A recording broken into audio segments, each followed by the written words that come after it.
15 अगस्त 1947 ये वो दिन है जब देश आज़ाद हुआ। लेकिन क्या आपको पता है कि यूपी का एक ऐसा जिला है जो इससे 5 साल पहले आज़ाद हो गया और इसी वजह से उसके नाम के आगे जुड़ा बागी। हम बात कर रहे हैं बलिया की, बलिया के बागियों की और उस आज़ादी की जो देश की आज़ादी से पहले मिली और वहाँ पर एक सरकार भी चली।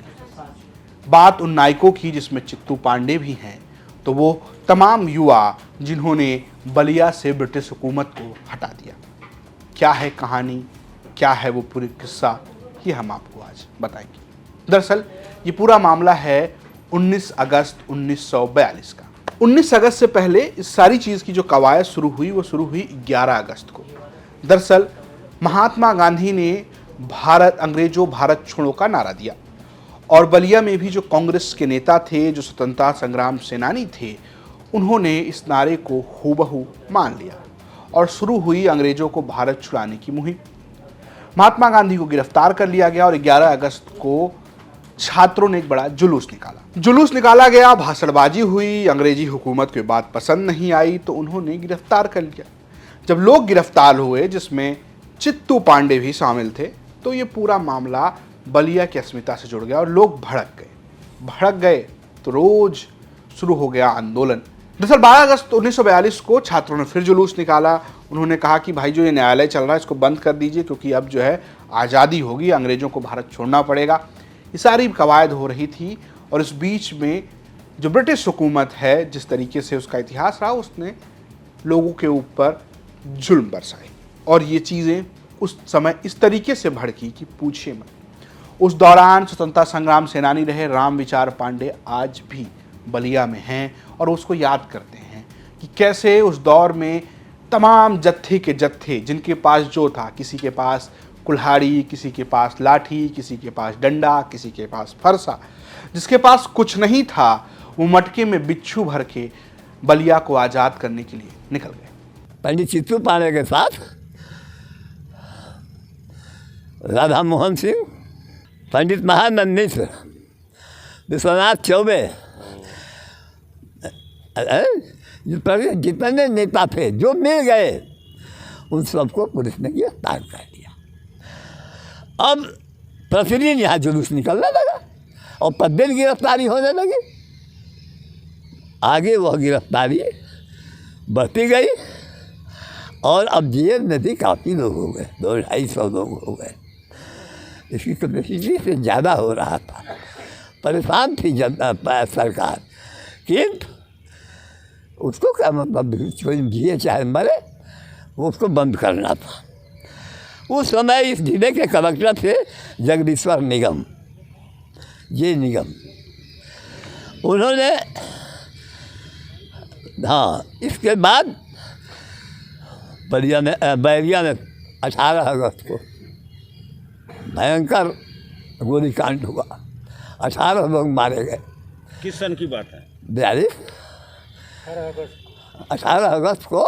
अब देखिए शुरू है इस सुखपुरा से ये सिकंदरपुर, बुभा, बेफरा रोड, सब जगह से लोग इधर से चले और 17 तारीख को ही आज़ाद हो गया।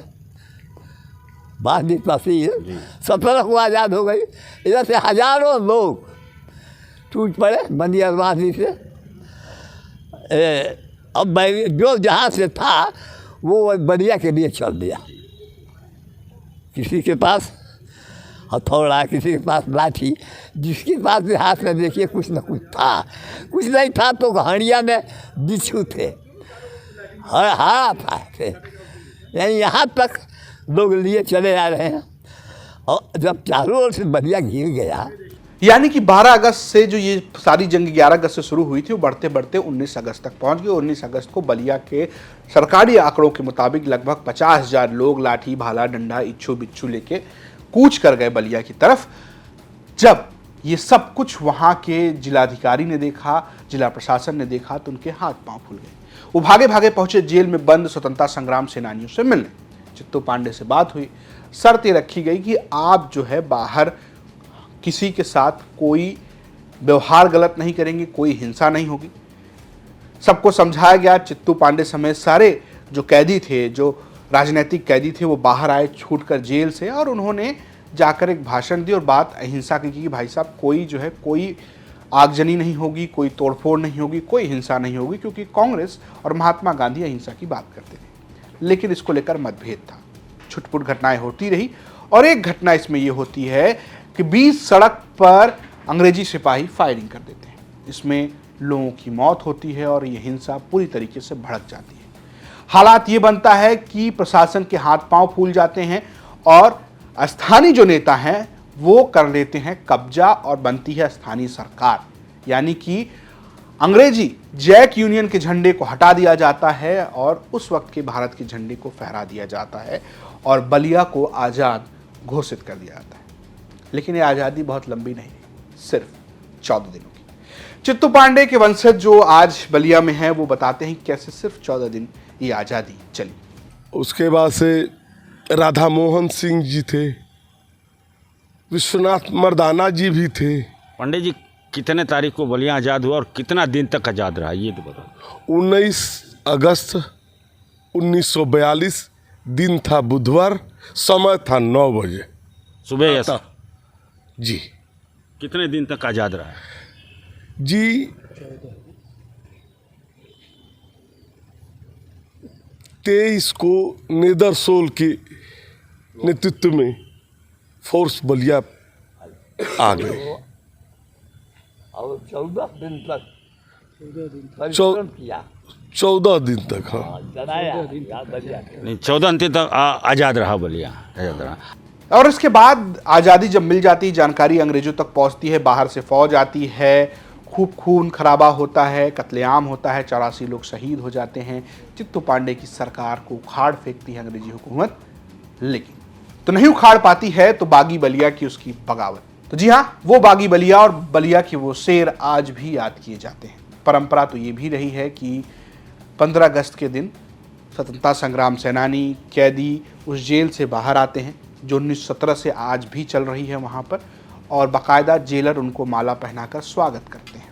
लेकिन अब इस ये जो जेल है वो शायद रहे ना रहे, इस पर सवाल खड़े होने लगे। इसी जेल का फाटक खुला करता था और सेनानी यहाँ से निकला करते थे, जिसको डीएम और एसपी माला पहना कर स्वागत करते थे। अब वो दिन ख़त्म हो गए, क्योंकि ये जेल अब नहीं रहेगा। अब सिर्फ यादें रह जाएंगी, सबों की जितनी हैं यादें रह जाएगी। जहाँ तक सेनानी ने कहा कि पूरे भारत में 3 जिले, पश्चिम बंगाल में मेदिनीपुर, महाराष्ट्र का सतारा और यूपी का बलिया सबसे पहले आज़ाद हुआ था। हालांकि सरकार का कहना है कि मेडिकल कॉलेज तो बनेगा इस जेल पर, लेकिन एक कॉरिडोर भी बनेगा जहां पर इस स्वतंत्रता की इस आज़ादी को जीवंत करके रखा जाएगा।